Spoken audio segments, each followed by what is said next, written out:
ይደረገው ታዲያ ለሁሉም ኦርቶዶክስ ስርዓት ከሆነ ፍትሃት ስርዓት ከሆነ ተዝካር ስርዓት ከሆነ ለማንኛውም ኦርቶዶክስ ሲወል ስለገቡ ሳይሆን አናቅም መግቢያቸውን ብለዋል። በጣም ጥሩ። ግን አሁን የኔ ጥያቄ ራሱን ፍትሃት አይደረግም። ይሄን ይመልስ። ያዳምጥሽኝ ሰምር ያለው ብለሻል። ተመረሻል በሰንበት ትምህርት ቤት ቅድም በጣም ብዙ ስትሳሳች ስለሰማውሽ ነው። ተመረሻል። አዳምጪኝ። ሚውት አድርጊው። ትጀምር የቤተክርስቲያን ትምህርትም የለሽም። እዛ ፕሮፋይልሽ ገብቻ ይቻለው ዘፈንና ዳንኪራ ነው ከፍተሽ ያየሁሽ። እንደዚህ ያለ ኦርቶዶክሳዊ የለም። እንደዚህ ያለ ኦርቶዶክሳዊ ሰው ሃይማኖት መስጠትም ማስተማርም አይችልም ሲጀመር እና ትክክል አይደለሽ። ትምህርት ቤት ገብቶ መማር ችግር የለውም። ዛሬ ማንበብ ይቻላል። ግን መጥቶ ቤተክርስቲያንን መክሰስ ባላወቁት ነገር እንደ ሃይማኖት አባቱ መናገር ተገቢ አይደለም። ይሄንን ማቅሽ መስሎ ስለተሰማኝ ነው። አይ ቲንክ ማቅሽ መስሎ ከብራዘሬ ጋር ያየሁሽ መስሎኛል የሆነ ፎቶ ላይና ተናገርኩ። የማውቀውን ነው አታውቂውማ እየነገርኩሽ ተናገርኩ። አባቴ እኔ እኮ በርሶ ቦታ ሁኛ አወራ አባቶች ቦታም አልሆንም። ግን ተዝካርና ዝክር ለማብራራት እድገቴም ሃይማኖቴም ይፈቅድልኛል። በተግባር የማደርገውን ነገር ነው የተናገር። ተዝካር ለሞተሰው መታሰቢያ ነው። አቤት ኧረ እባክሽ እኔ ልጅ እባክሽ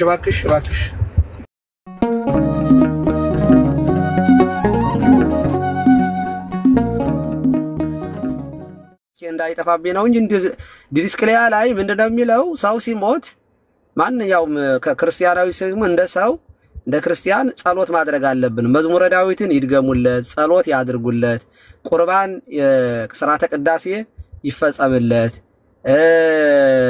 የሚል አለ። ለምሳሌ ይጠፋ ይሆን አሁን ወደ መረጃው ቢሄድ ተዝካር ያውጡለት፣ ይጸልዩለት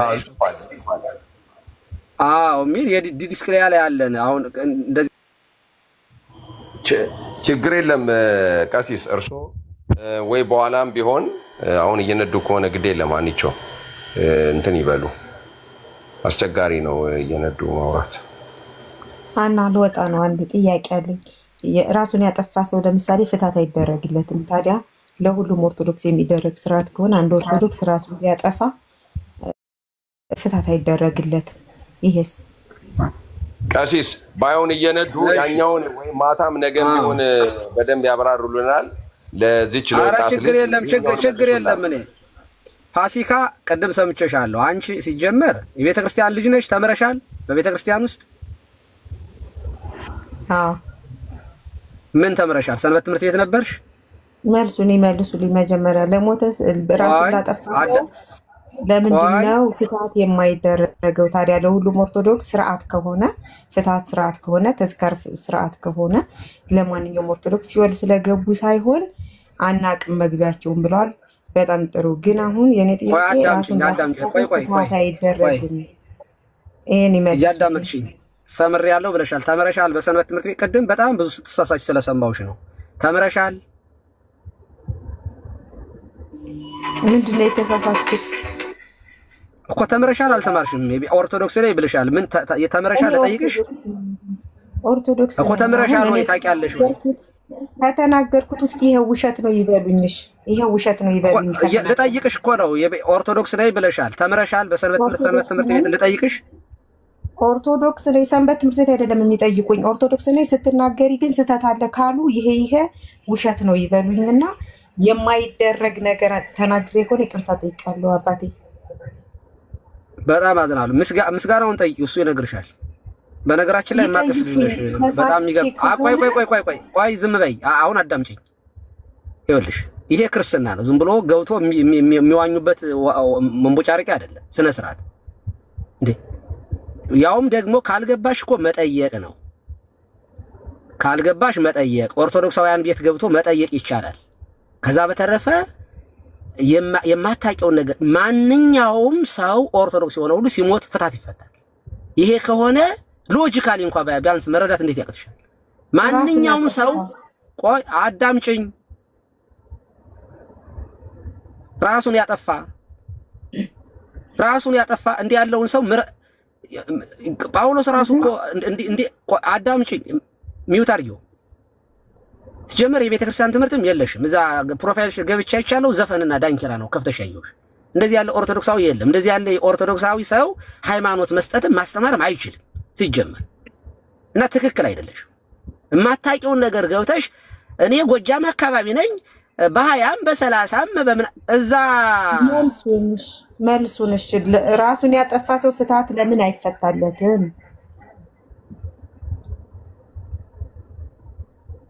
ሚውት አድርጊው።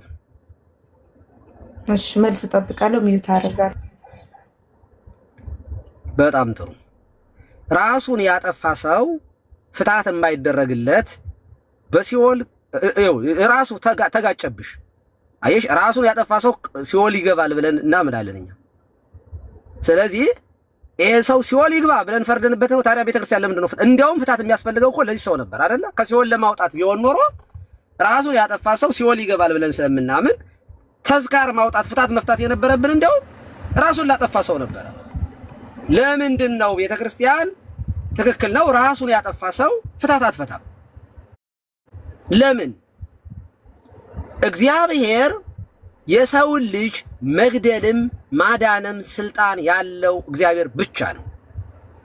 ስለዚህ ሰው በራሱ ላይ አክሽን ከወሰደ በራሱ ላይ ከፈረደ ቤተክርስቲያን እንዲህ ያለውን ሰው ፍትሐት ፈትቼ አጸድቃለሁም ሆነ እንትን አለው ካለ ማንኛውም ሰው ራሱን እያጠፋ ሊሞት ይችላል። በነገራችን ላይ በፍትሐት እድናለሁ ራሴን እያጠፋው ቢል ዛሬ ኢትዮጵያ ውስጥ ራሱን የሚያጠፋ ሰው በጣም ብዙ ነበር የሚሆነው እውነት ለመናገር። ስለዚህ ይሄ የሚበረታታ ነገር ስላልሆነ ቤተክርስቲያን ምን ታደርጋል? ኖ ራሱን የሚያጠፋ ሰው ካለ ፍትሐት አንፈታም። ምንድነው ከዚህ የምንማረው ሲባል ሰው ራሱን እንዳያጠፋ አይ ራሴን ባጠፋም ተስካር ድግግሽ ከሲኦል ወጣለሁኝ የሚል እሳቤ የያዘ ሰው ራሱን እንዳያጠፋ እንኳን እኛ ልንፈታችሁ ኩነኔው ፍዳችሁ የበዛ ነው ራሳችሁን እንዳታጠፉ ብላ ቤተክርስቲያን ለማስተማር ስለምትፈልግ ራሱን ያጠፋ ሰው አትፈታው። መሐራ ያለ መሐራ ማለት በነገራችን ላይ ማራት ማለት ነው።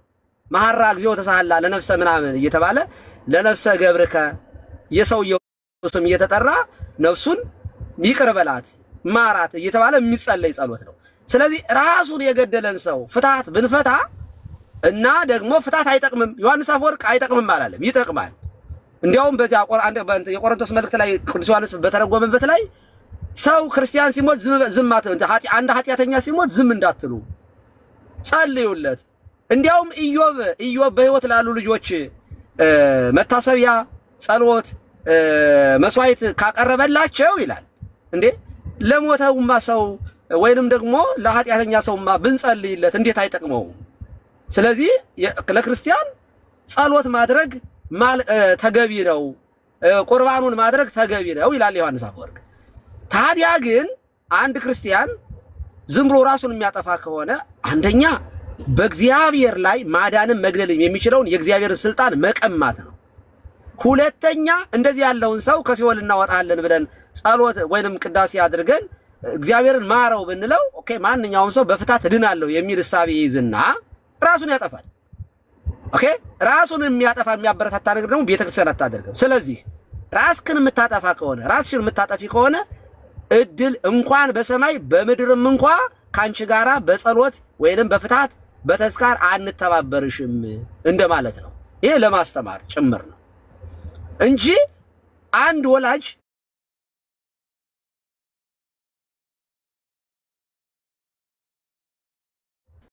ካህን ፍትሐት ልጅን አልፈታውም ሊል ይችላል።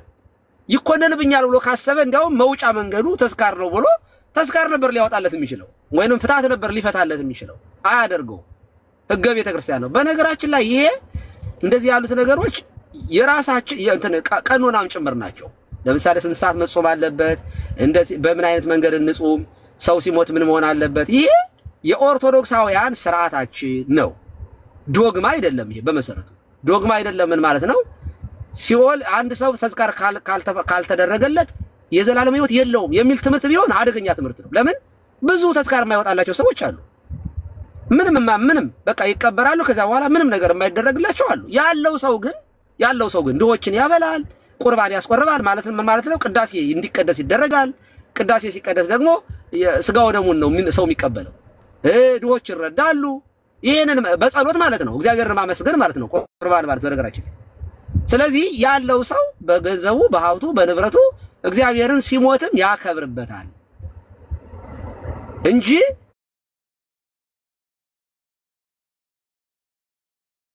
እሺ ቀሲስ ፋሲካ ጨርሽ ጥያቄሽ?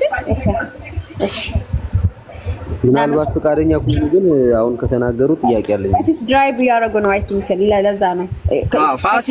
ፋሲካ ጥያቄ ካለሽ ፎሎ አድርጊኝ። ማንኛውም ጥያቄ መጠየቅ ትችያለሽ። ማንኛውም ጥያቄ ማንኛውም ደግሞ ልጆች ሌሎች የሚያስተምሩ ኦርቶዶክሳውያን አሉ። እነሱ ጋር መማር ትችያለሽ።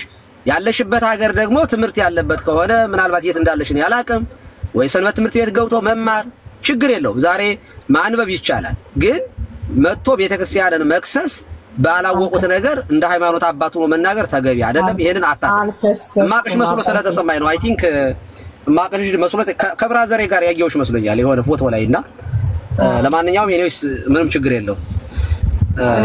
አልከሰስኩም። ይኸው ህዝብ አለ አልከሰስኩም። ግን ስለ ዝክርና ስለ ተስካር ልዩነት ሲያወሩ ስለነበረ ልዩነቱ እንደዚህ ነው። ሰው ሲሞት እንዲህ እናደርጋለን ነው ያልኩት እንጂ ማንንም አልከሰስኩም። ልከስም አልችልም። የሚደረገውን ነገር ነው የተናገርኩት እንጂ ሐሰት አላወራሁም። ሰው ሲሞት ተዝካር አለ። ሰው ሲሞት አመታት ዝክር አለ። የአመታት መታሰብ ያለ የሞተ እኮ ድግስ ነው ስትይ ነበር እኮ ፋሲካ። ድግስ አለው ድግስ አለ ማለትና ተዝካር ማለት ድግስ ነው ማለት አንድ አይደለም።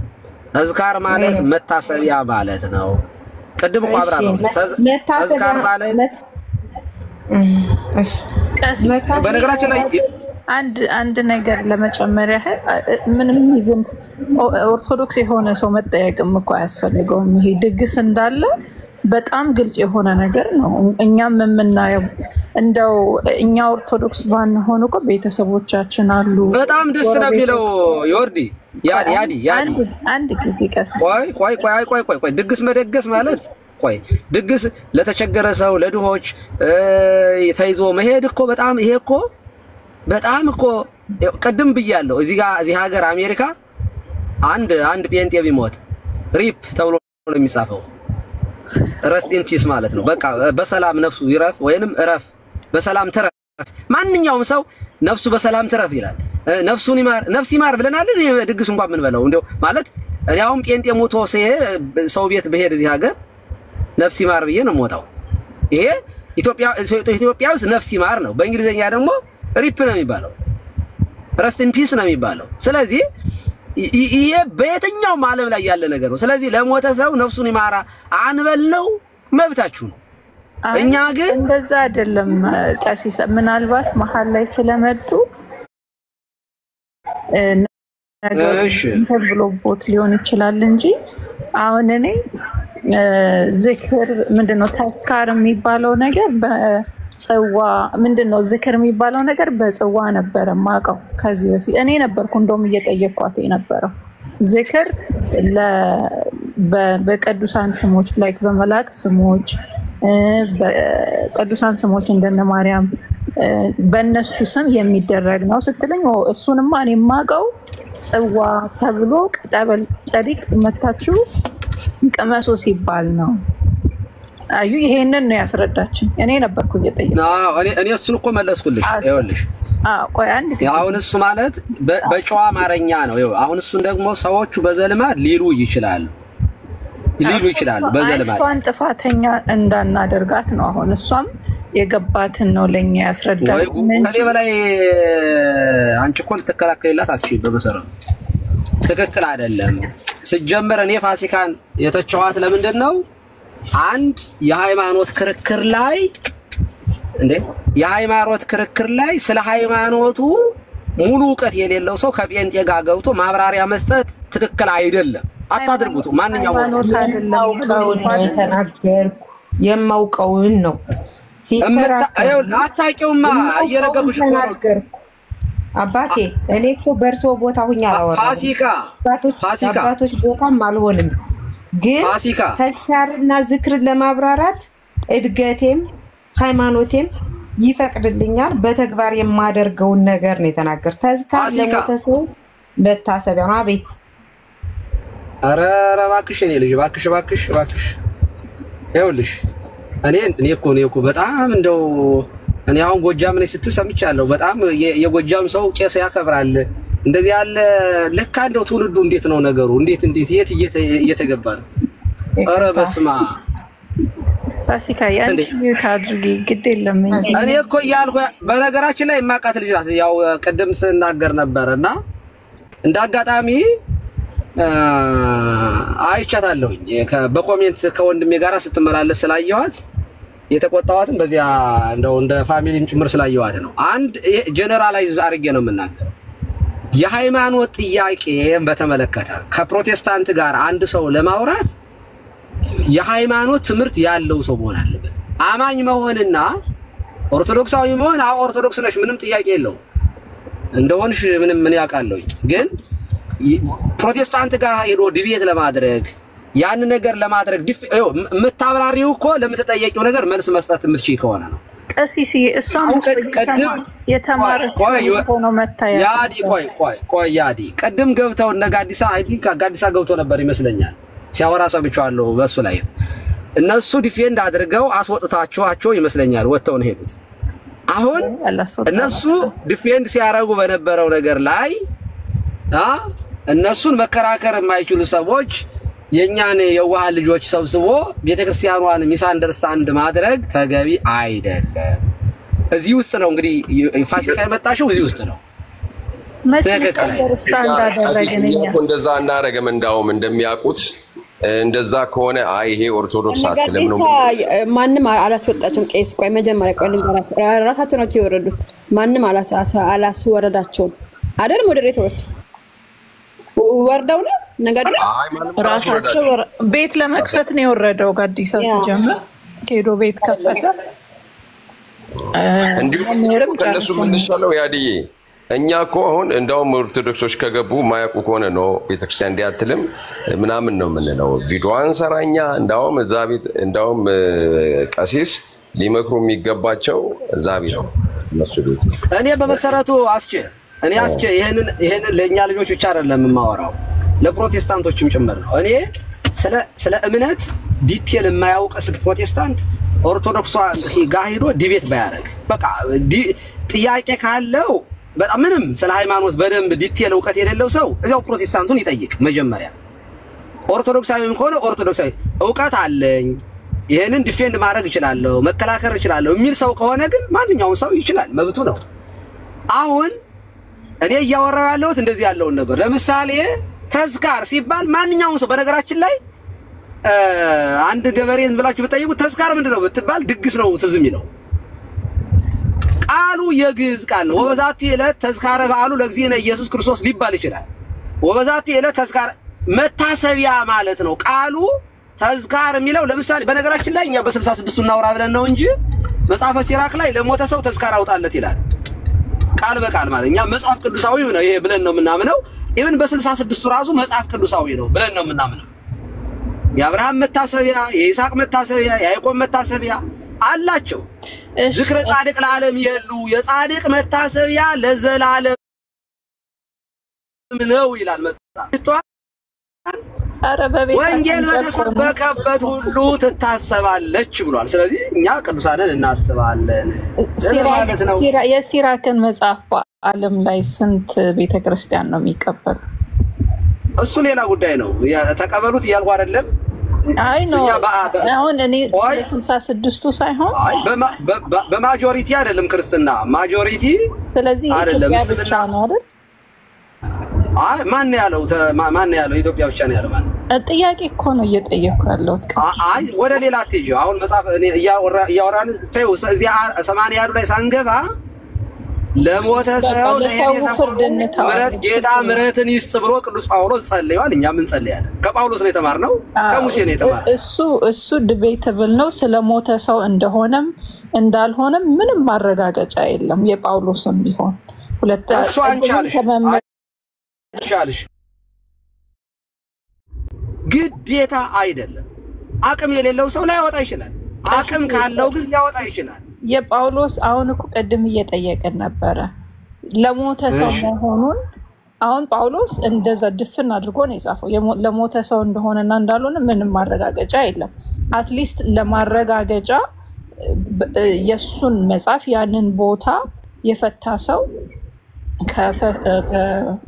ምንድነው ለምን ፈለጋችሁት?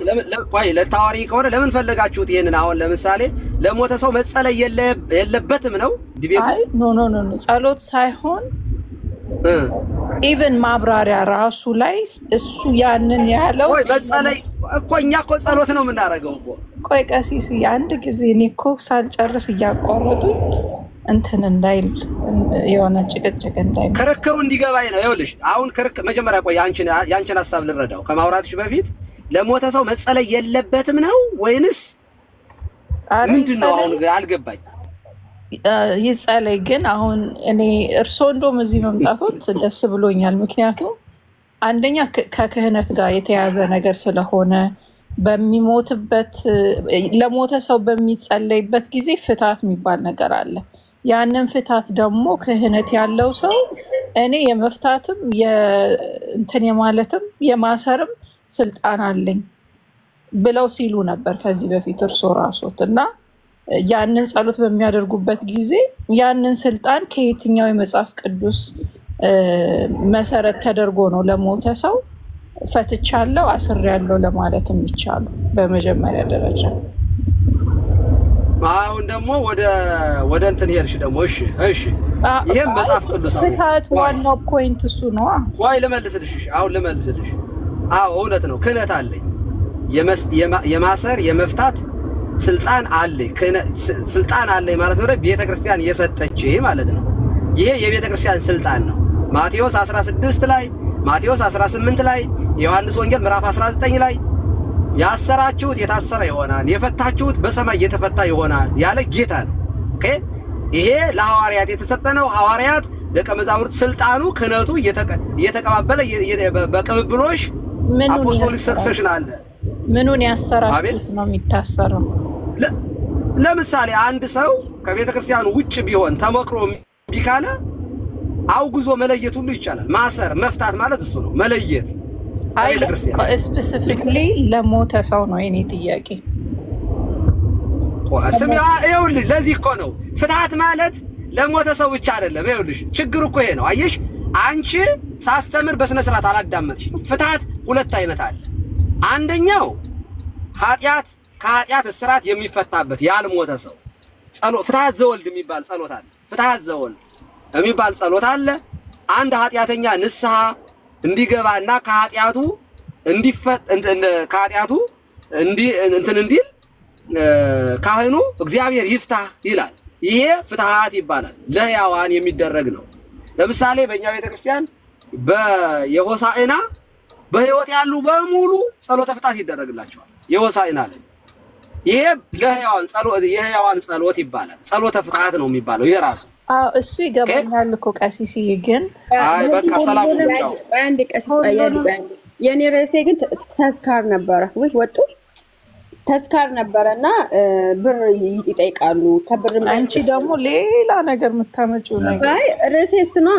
ተስካር ነው ማለት ነው ርዕሱ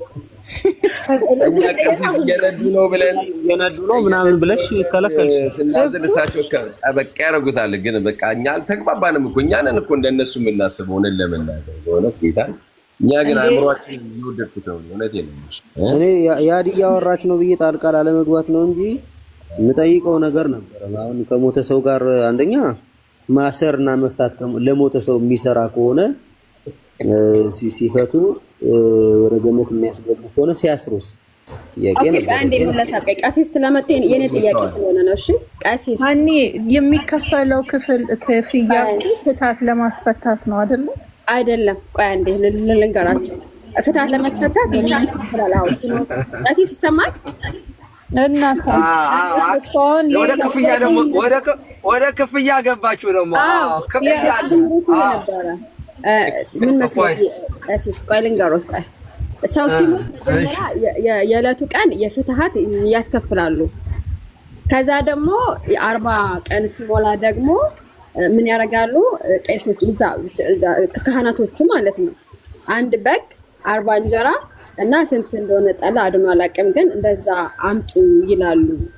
አሁን ስለደረሰብኝ እኔ ፋሚሊዎች ስለነገሩኝ ነው። እና እንዴት ነው እንደዛ የሚደረገው? ለምንድነው ለፍትሃት የምታስከፍሉት? ኦኬ ሰውየው ካልተፈታ ምንድነው የሚሆነው? ፍትሃት ካልተደረገለት ይሆናል። ፍትሃቱ ደግሞ ጥቅሙ ምንድነው? ያ የሚከፈሉት ምንድነው? ተስካሩ ራሱ የሚወጣለት ምንድነው? 40/80 ጥቅሙ ምንድነው? እሺ በጣም ጥሩ። አሁን በደንብ አዳምጡ። በነገራችን ላይ ይችን ብቻ መልሼ እሄዳለሁኝ፣ እንዳትጨምሩ ሌላ መውጣት አለብኝ፣ ግዴታ ነው። ስራ ላይ ሆኜ ነው ዝም የማወራው፣ እየነዳሁም እያቆምኩኝም። አዎ ክፍያ ይከፈላል። ይስ ይከፈላል። ያለው ሰው ይከፍላል፣ የሌለ ሰው አይከፍልም። ይሄ ቃለ ዓዋዲያቸው ላይ በስነ ስርዓት በፍትሐ ነገሥትም በየትኛው በሕገ ቤተክርስቲያን አለ። ያለው ሰው ለምን ይከፍላል? እናንተ ቤትም ይከፈላል። ለምሳሌ አንድ ሰው ሲሞት ለፉካት አይከፍልም? ዝም ብሎ በነፃ ነው የሚቀበረው? ይከፈላል። ለመቀበል ምንድነው ነው? ወይ ፉካ በነፃ ፉካ ውስጥ ይቀበራል? ምንድነው ፉካ? እኔ ለመቀበል ቆይ አይደለማ፣ መቆነጻጸል አይቻልም። ለዚህ አሁን መቃወም ብቻ ቆይ ሀና ስለሚቀበር በየወሩ የሚከፍሉት ነገር አባል ስለሆኑ አሁን ልመልስ አትግቡ። ሲሲ ለመቀበል ልመልስ። እሺ አይ ነው ለማጥራት ልመልስ። በቃ አትግቢ አንቺ። ቆይ አሁን ሀና ጠይቀኛል። ልመልስ። ለመቃብር የሚከፍለው ለቤተ ክርስቲያን ነው? ኧረ ልመልስ እባክሽ እኔ ናት። ልመልስ ፕሊዝ ልመልስ።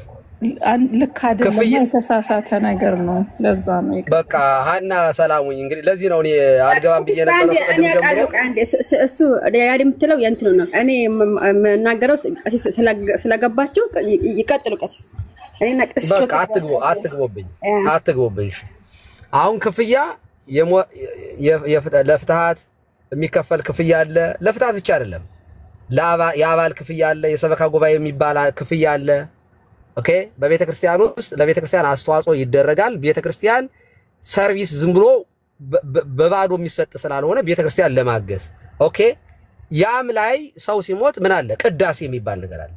ቅዳሴው ደግሞ ባዶ ነገር አይደለም። ኦኬ አገልጋዮች አሉ፣ የሚቀድሱ አሉ። የአገልጋዮቹ ደሞዝ ሌላ የላቸውም። ህይወታቸውን በዚህ ነው የሚመሩት። ኦኬ አንድን ገበሬ ቄስ የምታርሰውን እርሻ አቁመህ ናና ቀድስ ነው የሚባለው። ደሞዝ የለው ቄስ፣ ደሞዝ የላቸውም የገጠር ቄሶች። ስለዚህ ስራውን አቁሞ ሄዶ ነው የሚቀድሰው። ኦኬ ምን ይበላል ታዲያ? ቀድሶ ሲወጣ ደግሞ በቤተክርስቲያናችን ስጋውን ደሙን ተቀብሎ ሲወጣ አንድ ሰው አፉ ላይ እህል ማስቀመጣል። ይሄ የራሳችን ስርዓት ነው፣ የራሳችን ነው። ኦኬ ስለዚህ ቀድሰው የወጡ ሰዎች እጅ መታጠብ የሚባል ነገር የለም። የቀደሰ ሰው እጅ አይታጠብም። ቃቂዎች ከዚያ በኋላ ማረስ አይችልም። ከቀደሰ በኋላ ማረስ አይችልም፣ መቆፈር አይችልም። አየ ስለዚህ ይሄ ቄስ ምንድነው የሚበላው? እንጀራ ነው የሚበላው፣ እህል ነው የሚበላው። ስለዚህ አንድ ሰው ሲቀድስ 5 ቀዳሽን ስራ ሌላ ደሞዝ ሳይኖራቸው በባዶ ስለማይኖሩ ከዚህ የሚሰበሰበው ገንዘብ ለካህናት ተስካሩ የሚበሉት ከሆነ ምግብ ብቻ ነው። ለከተማ ከሆነ ከተማ አካባቢ ከሆነ ደግሞ ክፍያ ተከፍሎ ለደሞዝ ቤተክርስቲያንን ለመደጎም ነው። ያለው ከሆነ ነው ይሄንን የሚያደርገው። የሌለው ከሆነ ግን በነፃ ይፈታል። ተስካርም ግዴታ አይደለም። በነገራችን ላይ ተስካር የወደደ ሰው ነው የሚያወጣው። አይ እኔ ተስካር ማውጣት አልችልም ያለ ሰው ተስካር አላወጣህምና ተብሎ ከቤተ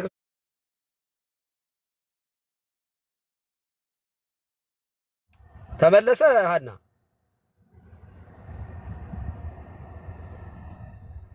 ኦኬ ይቅርታ እንትን አስቸግረኝ ስንት ያስቸገረኝ።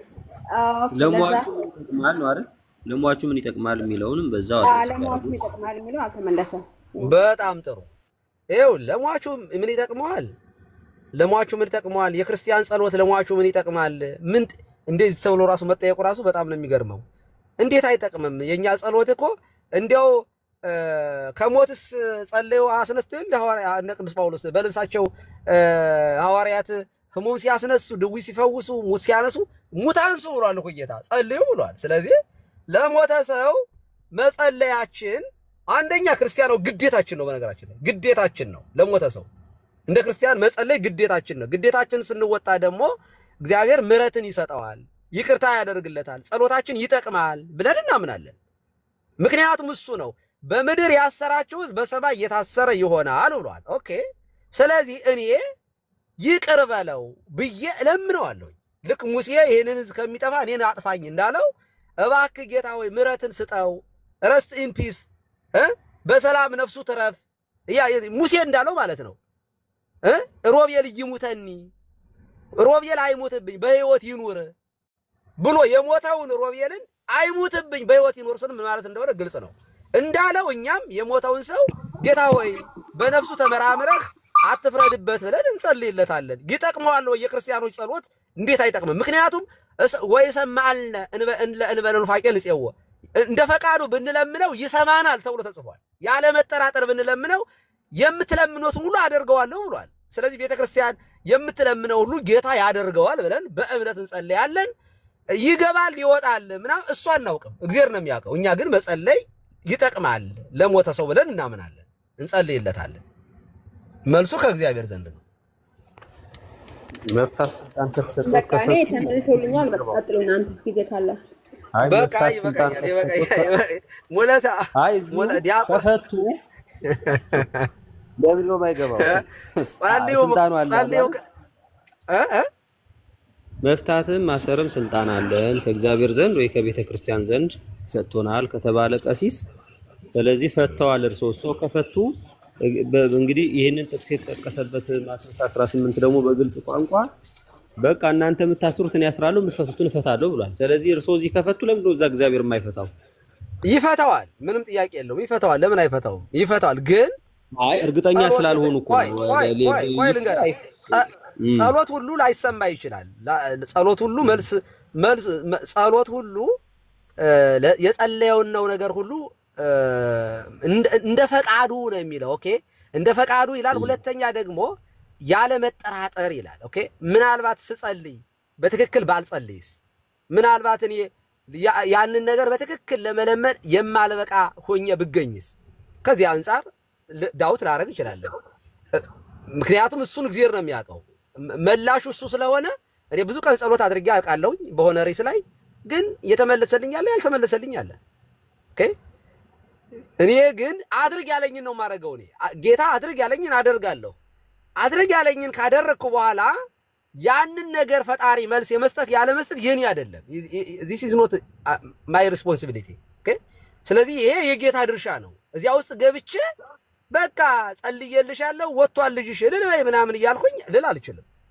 እኛ ሲጀመር የሚሞት ሰው ሲኦል ይገባል ብለን ትምህርትም የለንም። ክርስቲያን ሲሞት ግብኢ ነፍስየ ውስተ ዕረፍትኪ፣ ነፍሴ ሆይ ወደ ዕረፍትሽ ግቢ፣ እስመ እግዚአብሔር ረዳኢኪ፣ እግዚአብሔር ረዳትሽ ነውና፣ እስመ አድኃና ለነፍሴ እሞት፣ ነፍሴን ከሞት አድኗታል ብለን በሞተው ሰው ላይ የምንጸልየው ይሄንን ነው።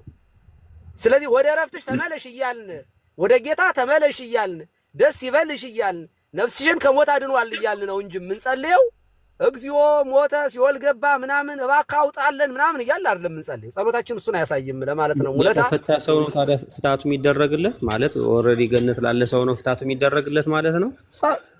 በቤተ ክርስቲያን እኮ ጸሎት ሲደረግ ፍታት ማንኛውም በቤተ ክርስቲያን ጸሎት ሲደረግ ሁሉም ኃጢአተኛ ነው ማለት አይቻልም። ጌታ ባወቀ ኃጢአት የሰራለ ያልሰራ ይኖራል።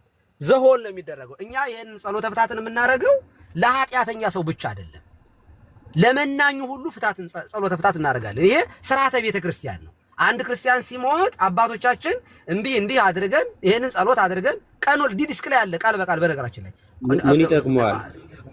ለመናኙ ምንድነው መጽሐፉ አለ። ዲስክ ላይ ምዕራፍ ቁጥሩ ልንገርህ ሙለታ ታወጣልኛለህ? አለ ዲስክ ላይ አሁን አለ እንትን አላልኩም፣ ግን በቃ እዚያ ላይ ቃል በቃል የአባቶች ሐዋርያት ሰው ሲሞት ተስካር ማውጣት፣ መዝሙረ ዳዊት መድገም፣ ጸሎተ ፍታት ማድረግ እንዳለበት ቁጭ አድርገው አስቀምጠዋል። ስለዚህ እነሱ ያረጉት ከነበር ዋይኖት እኛ እናደርገው። እኔ አነብሎታለሁ። እሺ ላውጣው እችላለሁ በሶፍት። እሺ ይቀጥሉና ኤኒዌይስ እሱን ያወጣሉ። 34 አንድ ላይ አንብልኝ በሶፍት ኮፒው እንትን ሶፍትዌር እንትን በዚህ በአፕሊኬሽኑም አለ። 34 አንድ ላይ 33 ነው በክርስቶስ አምነው ስለሞቱ ወንድሞቻችን ክርስቲያኖችና ሰማዕታት ቤተ ክርስቲያን ያለ ሀኬት ተሰብሰቡ። ቤተ ክርስቲያን መስዋዕት ሰውላቸው ወደ ቤተ ክርስቲያንና ወደ መቃብር ስትወስዷቸው መዝሙረ ዳዊት ደገሙላቸው። ዲድስቅልያ አንቀጽ 33 ቀጥል በታች እስከ 3 አንበው። በጣም ጥሩ ነገር ነው እያነበብክ ያለው። አስኪ ቴንኪው። እስከዚህ ነው ያለው። እኔ ጋር ያለው እስከዚህ ነው ያለው። አይ ወደ ታች አለ። በጣም አለ። ወደ ታች ላይ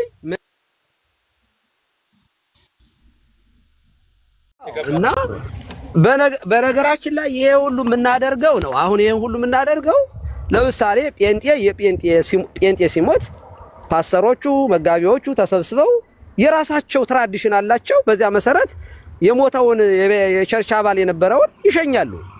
ሙስሊሞችም እንደዚያው። እኛ ኦርቶዶክሳውያንም ሰው አንድ ክርስቲያን ሲሞት ጸሎት አድርገን በእንባ ጌታን ለምነን እንሸኘዋለን እንዴ። ከዛ በተረፈ ግን አንድ ክርስቲያን ምንም ጸሎት ሳይደረግለት በበረሃ ወድቆ ሙቶ ቢቀርስ ምን ጥያቄ አለው? እንደዚህ ያለው ሰው ፍታት ስላልተፈታ ቄሶቹ ስላልተሰበሰቡ ሲኦል ይገባል የሚል ትምህርት የለም። በዚህ ላይ ቀሲስ እየነዱና ስራ ላይ ነው ብለው ነው እንጂ ከጥያቄያችን እሱ አልነበረም። ቀዳሚ ዕለት ግን እርሱ ከተመቾት በዚሁ ርዕስ እመጣለሁ። እሺ ተራርተናልና እርሱ በቂ ይበሉ። እናንተ ክቡራን ሰላም ሁኑልኝ። አመሰግናለሁ። በጣም ይቅርታ። አሁን ደግሞ ወደ ስቶሪ እየገባሁ ነው እና ሀና ይቅርታ ደጋግመሽ ትልኪልኝ ያልገባሁት ችግር የለም። እንደዚህ ምንም ችግር የለም። አመሰግናለሁ።